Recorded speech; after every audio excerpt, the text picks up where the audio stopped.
Hello friends, જલપાની રસોઈમાં આપનું સ્વાગત છે। શ્રાવણ માસ વ્રત કે ઉપવાસમાં જ્યારે નવું કંઈક ફરાળી ખાવાની ઈચ્છા થાય ને ત્યારે તમે આ રેસિપીને જરૂરથી ટ્રાય કરજો। તો આજે આપણે બટાકાના ફરાળી લચ્છા પુડલા બનાવવાના છીએ। તો આ રેસિપીને બનાવતા ખૂબ જ ઓછો સમય લાગે છે। તો શરૂ કરીએ આજની આ રેસિપી। તો સૌથી પહેલાં મેં અહીંયા 3 નંગ મીડિયમ સાઇઝના બટેકાને લઈ લીધેલા છે।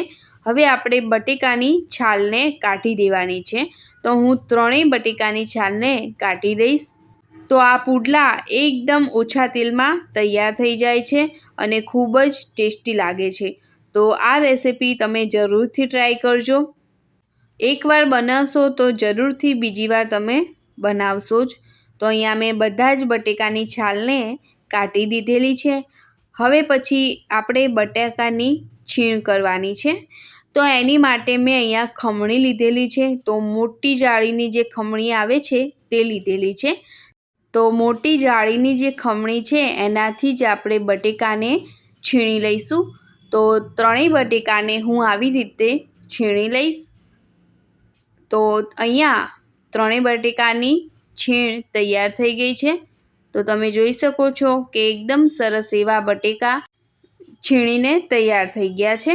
હવે એના પછી એક બાઉલમાં બધી જ બટેકાની છીણ લઈ લેવાની છે અને એના પછી એમાં પાણી ઉમેરી એને સારી રીતે ધોઈ દેવાની છે। તો અહીંયા મેં બટેકાની છીણને 2 થી 3 વાર પાણી નાખી અને એને ધોઈ લીધેલી છે। તો એકદમ સરસ એવી બટેકાની છીણ ધોઈને તૈયાર થઈ ગઈ છે। એના પછી એમાં ઉમેરીશું 2 નંગ લીલા મરચાંને।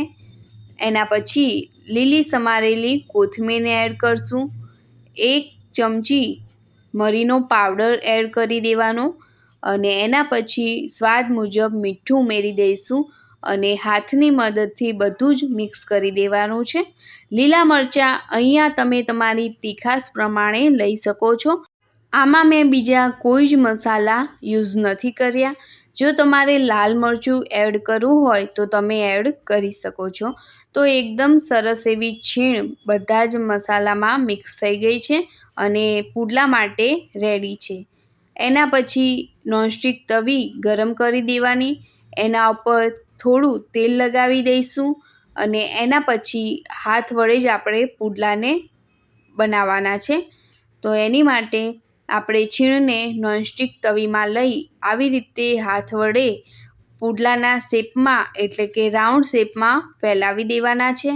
તો આવી રીતે હાથની મદદથી ઉપરથી થોડુંક પ્રેસ કરી અને રાઉન્ડ શેપ આપી દેવાનો છે અને આ પુડલાને આપણે એકદમ ધીમા તાપે જ શેકાવા દેવાના છે।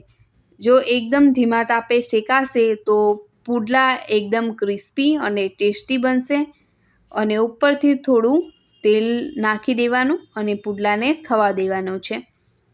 તો એક સાઈડથી પુડલો થઈ જાય એના પછી આપણે બીજી સાઈડ ફેરવી દેવાનો છે અને બીજી સાઈડ પણ ધીમા તાપે થવા દઈશું। જો આ મારી રેસિપી તમને ગમી હોય તો વિડીયોને લાઇક શેર અને કોમેન્ટ કરવાનું ના ભૂલતા। તો તૈયાર છે ફરાળી બટાકાના લચ્છા પુડલા। આને તમે ગ્રીન ચટણી દહીં સાથે સર્વ કરી શકો છો।